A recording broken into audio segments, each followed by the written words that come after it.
Hello and welcome to Chapter 4, Lesson 2, where we'll be talking about campaign staff. So this is different than the kitchen cabinet or volunteers, in that these are people you're actually paying to work on your campaign. So we've brushed over this briefly in the course thus far. Now we'll take a second to dive into each one of these typical positions that get hired for. And take a closer look at each one and see how you would utilize them on the campaign. So let's go into it. So first, we'll talk about the campaign manager. Just a quick refresher here.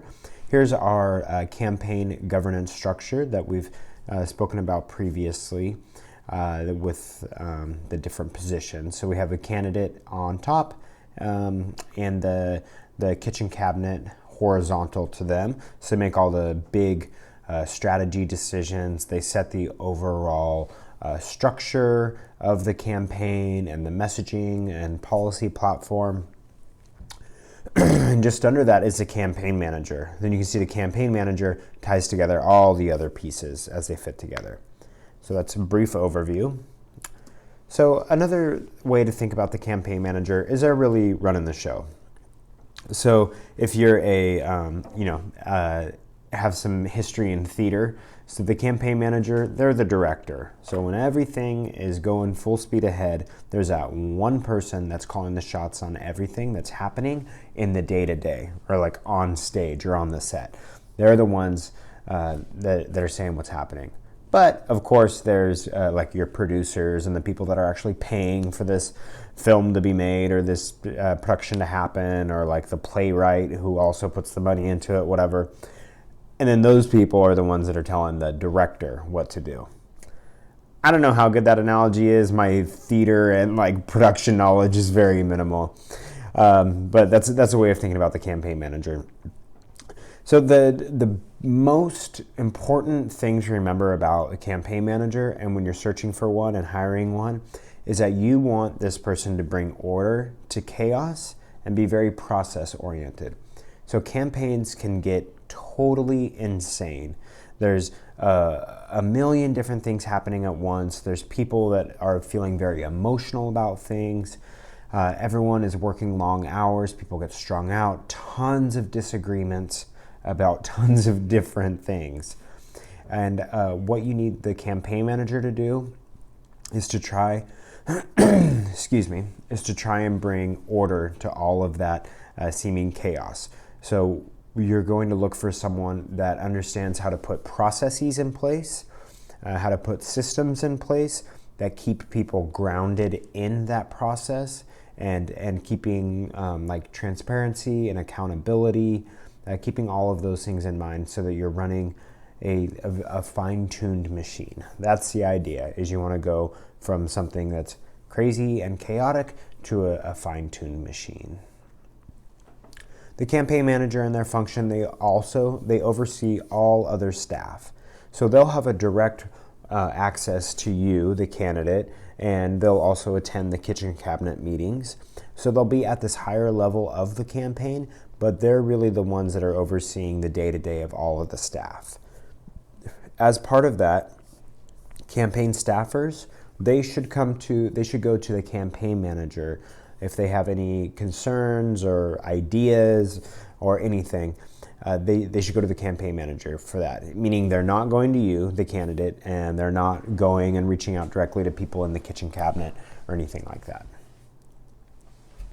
So in general, we spoke about this previously, but in general, the candidate is never the campaign manager. So if you're running in a like medium-size race, let's say that it's going to take more than 10 hours per week of your time, and even a pretty small race is going to take at least 10 hours per week of your time, like at least. So I'd say if it's taking more than that of your time, you should hire a campaign manager. If you're worried about finding the money for it, well, we'll be talking a lot about fundraising in an upcoming chapter.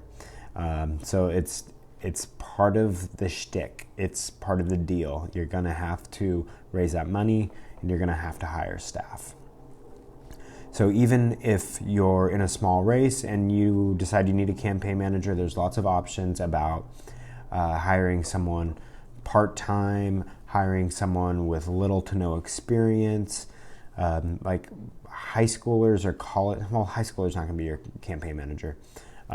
College students that are studying political science and they know they want to go to work in politics, you could pay them not too much, and they would really enjoy the opportunity to say that they ran a campaign, and they would learn a ton.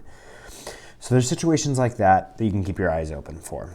But in general, as it's a very small race, you're not going to be your own campaign manager. Okay, political director. Now this is sounding interesting. This is my kind of deal here. So you can think of the political director really as a community relations personnel, or like public, like PR, public affairs for the campaign. And what they're doing is they're out there fostering and managing relationships with key individuals and key organizations in your community. Excuse me. So they're going to be really the, I don't want to say the eyes and ears, but partly the eyes and ears of the campaign out in the community. And they're also like the schmoozer in chief.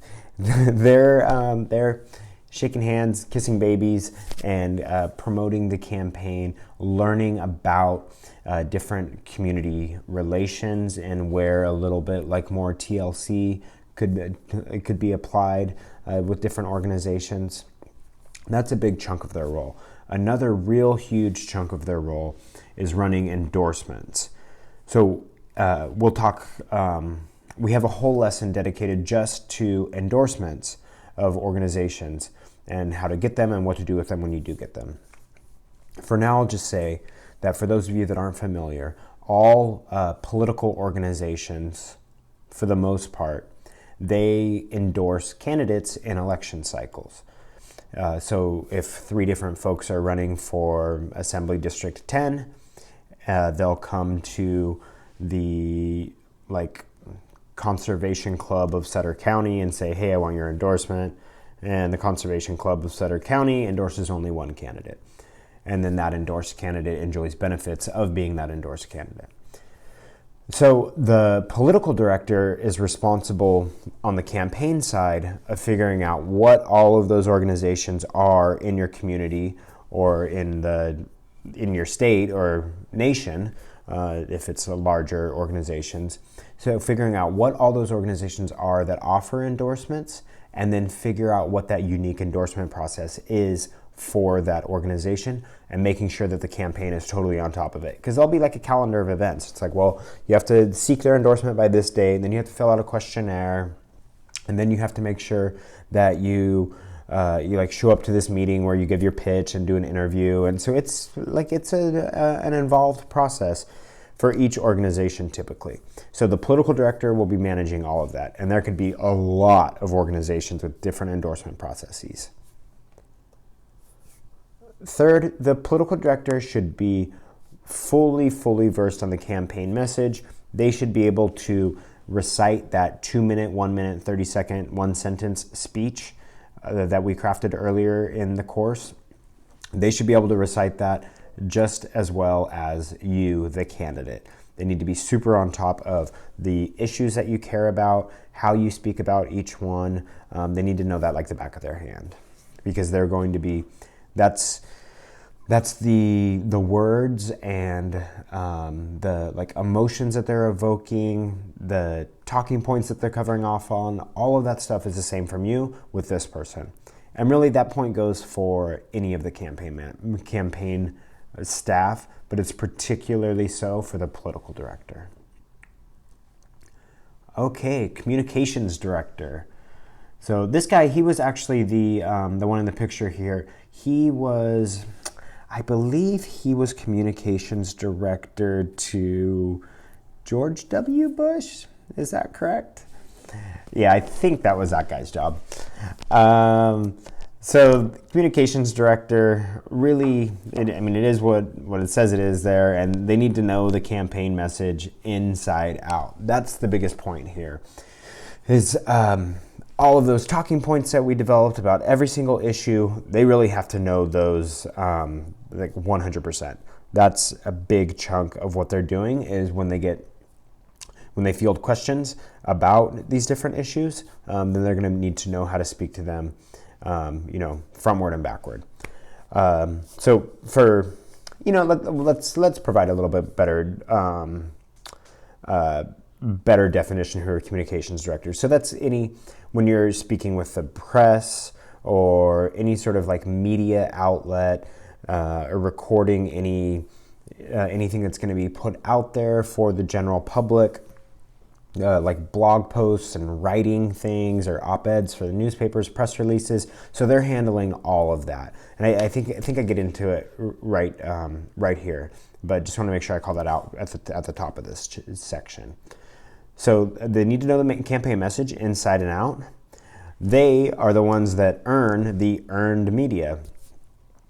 And we'll cover this extensively on what exactly that means. It's basically when you're drumming up media coverage for the campaign, that's called earned media. So they're the ones that are out there earning it for you.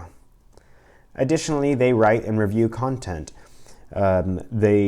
Typically the way that this works is that they'll be around you, the candidate, a lot. They'll hear the way you speak about issues. They'll have that whole issue database that we put together that's based on your words, has tons of things that you've written about your principles and your morals and issue statements on a bunch of different issues. So they'll take all of that and they'll be able to kind of sit in that language and stew in that language, and then they'll be able to create more content that's in the same vein or the same essence that you put into your own words.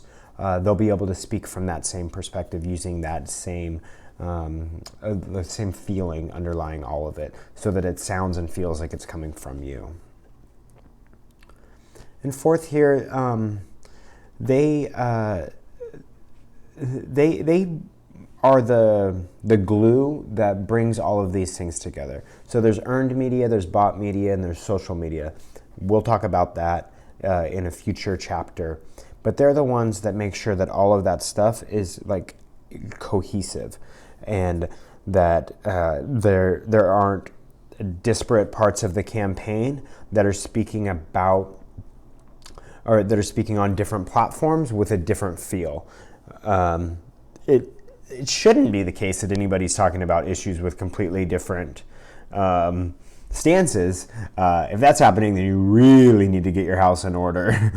But you can think about this as like a branding exercise. They make sure that that brand and the campaign message is all consistent across all media. So the scheduler, brace yourself. Outlook calendar invitations are coming. So the scheduler is very, very critical part of the campaign. Their role is what it says here. They schedule events for you. They make sure that your calendar is in tip-top condition. Just want to call out up here at the front, this is a critical position and don't underestimate it. A mistake that people will make is thinking that, this is just like somebody that doesn't know anything about politics. They're not in tune on any of the issues. They don't really understand critical stakeholders in the electorate or in the community. So they just do what they're told, and they manage some like stupid Microsoft Outlook programs on behalf of you. Wrong. If that's how you think of a scheduler and that's what you're looking for, first of all, you're not going to get the right person. Second of all, you're going to be insulting people. Schedulers play a very critical role in campaigns, in that they, as I mentioned earlier, scheduling is all about an exercise in prioritization. You're going to have too many invites that you can accommodate. So the scheduler needs to understand that prioritization, which is inherently super political.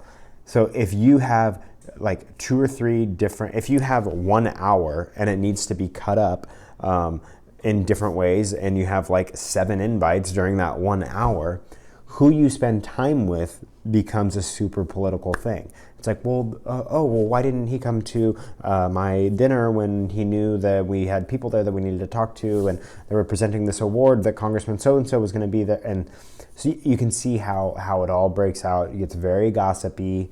Chris Moore didn't come to my birthday party because he was too busy schmoozing with the Taxpayers Association. Is he even a real progressive? Like that sort of thing happens very quickly.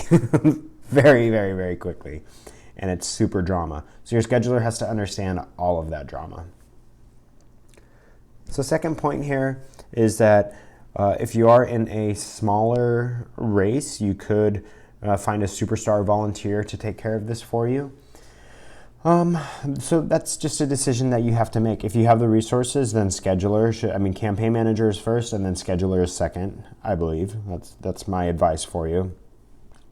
But because scheduling has a tech heavy element in that you need to use technical tools that all speak with one another the right way, and that there are a lot of shortcuts if you're tech savvy that you can create here to really bring a lot of clarity to this world, then maybe you can find a superstar volunteer, someone that knows local politics, that knows technology, and they can get this job done for you. It's just a case-by-case basis.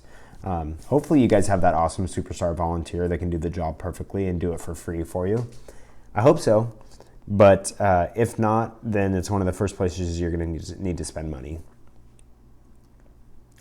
So there are outsourcing options that we spoke about earlier. If you do decide to outsource this to a virtual assistant, then obviously they're not going to know the political ins and outs, which is a big downside, a very big downside. Could somebody in the Philippines that you speak with every single day that's helping to manage your calendar, could they pick up political nuances? I guess, but it would probably be more along the lines of, hey, I'm not going to take any meetings with the NRA. Hey, if somebody from the National Resource Defense Council tries to get a hold of me, I always take that. So I guess you could start to have some rules in place that people would understand. But that's not the same as really getting the underlying politics. And as I mentioned earlier, this is all about an exercise in prioritization. And if you can, tech options here are super, super, super critical. So find the right tech that works for you. We've spoken about that previously as well. So now on to fundraising director. This little image here. I love fundraising. Fundraising is my favorite. It's making me very excited because Christmas is not too far around the corner right now. I know it's early, mid-November right now, so it's still a little bit early to be too excited for Christmas, but nonetheless, I'm pretty excited. So with that said, let's talk about fundraising director.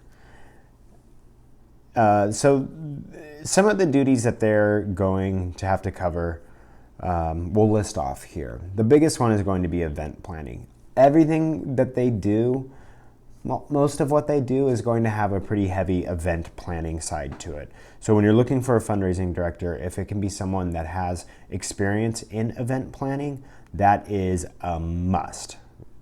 You really need to look for that when you're looking for an event planner. When you're looking for a fundraising director, not an event planner, although they probably will be an event planner. Second is that it needs to be someone that is comfortable with making email asks and crafting email asks. And when you say ask, it's asking people for donation. That's kind of fundraiser speak. An ask is a solicitation for a donation. So that's one of the things that they'll be responsible for, is making sure that email fundraising is moving along. They're crafting that language, making sure that those are getting out the door. Depending on what staff you have, what sort of technical setup you have. They could be the ones that are actually like sitting down to make sure that that communication is going out. Otherwise, they would kind of feed the information over to the communication director, and they would be getting it out the door. They're also responsible for seeking out large contributions from individuals. So with that said, this person should be well connected if possible. They're well connected to individuals in the community that have money. Plain and simple, another way of putting it. And this person has to be comfortable with making that individual ask to people for that money. And you as a candidate need to be very comfortable with it as well. Period. So they're also another piece of their role is reaching out to organizations that have endorsed you and trying to get some campaign contributions from them. They all have budget for this. It's something that they plan on, and fundraising directors should be speaking with them to make sure that's all going through. So the qualities of a fundraising director: they need to be outgoing, they need to be persistent, and they need to be not at all sensitive about asking for money, and they need to be comfortable with getting a no, because for like a million no's you get, then you get one yes. So that's just a part of the job. And we'll speak a lot more about fundraising in this course, and that's some knowledge that you can just hand over to them, and it'll help them with their fundraising efforts. So the exact strategies, like I just said, we'll cover that later on in the course. All right, volunteer coordinator. This is super critical, and if you have enough budget and a big enough campaign that you can hire a volunteer coordinator, lucky you. That would be really awesome. So we've talked about them previously, but they are in charge of recruitment. So making sure that when you have events, then that there are volunteers showing up to run those events. If you're doing canvassing, phone banking, text banking, or like a fundraising event or a press conference or something where you just need some boots on the ground to help out with, everyone in the campaign should have one person that they can turn to say, hey, we need some volunteers for this. And then that one person goes out and sources those volunteers. Otherwise, it just bogs down everybody else that should be focusing on other things. So it's really like a divide and conquer strategy. So some events that I just rattled off that the volunteers would be needed for would be text banks, canvassing, candidate accompaniment. So like a lot of the times, this is a little bit old school, but I know that some people are still going to like it. Like when the candidate is going to different events around the community, it's pretty common that they have at least one staffer with them all the time.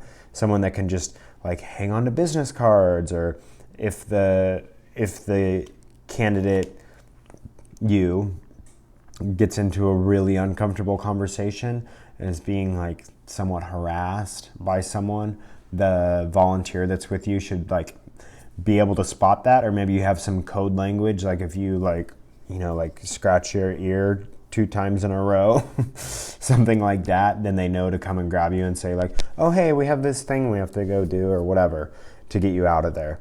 So a lot of the times volunteers will go with the candidate to do stuff like that. Volunteer coordinator is also training the volunteers. So depending on what the exercise is, or what the activity is, there always needs to be training in place for the volunteers, like always, always, always, even if it's a 30-second pitch. And a volunteer coordinator doesn't necessarily have to develop those materials if they're not like the subject matter expert on them, but they should have those materials and be the one administering that training most of the time to those volunteers. And they should also be the point person for making sure that volunteers' wellness and happiness. The biggest reason to keep your volunteers happy and make sure that they have a good time when they're there is so that they come back and do it again. If they come up and they're already going to be nervous when they show up, and they're already taking time out of their day to show up and do free work for you. So if they don't have at least a decent time when they're there, they're not going to come back. I mean, of course, there's deeper stuff that drives them, so they might come back. But if you make it a great time for them, then it really increases the likelihood they're going to come back, and they're going to, even better, bring friends with them. Okay, policy advisor. This is pretty straightforward here, guys. But they basically just build upon the work that was done earlier on in this course, where we went through and defined all of the issues and the issue stances.